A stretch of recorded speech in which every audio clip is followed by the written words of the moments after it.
এর চাইতে আনন্দ আর কোনো কিছুতে নাই। এই যে নিজের লাগানো গাছে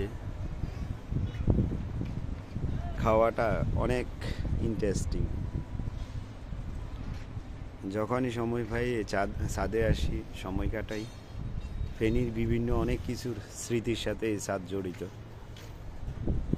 কারণ এই ছাদ থেকে বন্যার ভয়াবহতা সবাইকে লাইভ করে দেখাইছি। 4 আগস্টের ভয়াবহতা, 5 আগস্টের অবস্থা সব লাইভ করছিলাম এই ছাদ থেকে। এইখানে ছোটোখাটো বাগান করছি, গাছ করছি। এই যে সিম গাছ, উপরে আমলা ধরছে, এই যে এখন আম ধরতেছে, এখানে পেঁপে ধরছে, পেয়ারাও ধরছে। আলহামদুলিল্লাহ পেয়ারাও খাইছি। ভাল লাগে যখন সময় পাই তখন এখানে এসে আড্ডা দিই।